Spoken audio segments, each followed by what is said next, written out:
اختيار النيش من الحاجات اللي لازم تركز وانت بتختار كل قطعة فيها، لانها هتبقى بعد كده عنوان المكان اللي انت موجود فيه. النيش ده عجبني جدا.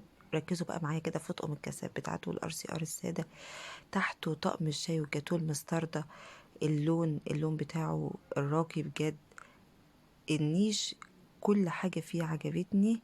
ماتشنج الالوان، يعني حتى بعد ما حطت طقم الشاي والجاتوه المستردة كده في النص، حطت في الرف اللي تحته طقم كاسات الوان اهو، جيلي وكاس واستكانة الوان، عشان يبقى بعد اللون المستردة. وبعد كده حاطه طقم العشاء البورسلين الابيض، قامت حاطه معاه طقم كاسات الوان عشان يكسر حده اللون الابيض. ما حطتش كاسات ابيض ولا حطت جولد، لا حطت الوان عشان يكسر حده اللون الابيض.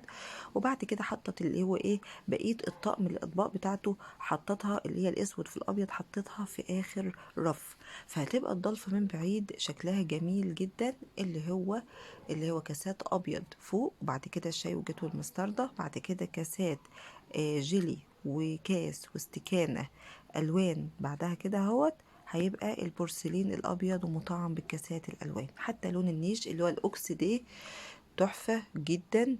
الضلفة اللي هتيجي بقى بعد كده، لان ده اللي هو النيش المنقسم شمال ويمين وفي النص بار. حاطة هنا اللي هو الجولد وكسرة حدة الجولد بالكاسات السادة.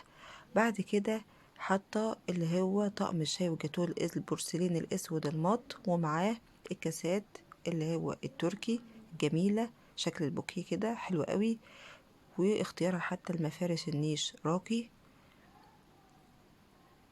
شايفين كده حاجات راقية هادية بسيطة سيمبل بجد كل حاجة. بعد كده بقى الار سي ار اللي هو شربات وكاس واستكانة، اللي هو الدورق اهو والكاس والاستكانة. وبعد كده طقم السفرة الاسود. بعد كده جاب الطقم السفرة اللي هو ايه الاسود. فتبقى الضلفة من بعيد الجولد فوق كاسات الجولد، وبعد كده الشاي وجاتوه اسود، وبعدين رف ار سي ار ابيض، وبعد كده سفرة اسود. حلو قوي، وماتش الالوان حلو قوي وراقي جدا، ويعيش ل100 سنة مط ما تبطلش. ما يتقالش ده كان ترند سنة كذا ولا بتاع، لا لا لا، ده 100 سنة. الحاجات دي تقعد 100 سنة هتفضل برونقها. طبعا هي في النص ما حطتش الاطباق، لان هي طبعا هي رصتهم في الارفف اللي تحت، وبقيتها اكيد دخلته في نيش المطبخ. هي اكتفت هنا بشوبات تركي واستكانات تركي، والصينيه البورسلين بتاعه الجيلي والفروت سالاد. وده كان شكل النيش. عجبني جدا بلونه، باختياراتها لكل حاجة فيه، بماتشنج الألوان. حتى الشمعدان مع المراية، الشمعدان الصغير عاطي مساحة انك تشوف المراية، مش عامل زحمة في المكان.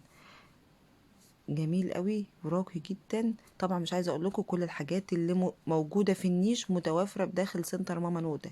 الشاي والجاتوه، الشوربه، العشاء، البورسلين، كاسات، كل حاجه بداخل سنتر ماما نوده. دمتم بكل خير، دمتم عيلتي الكبيره.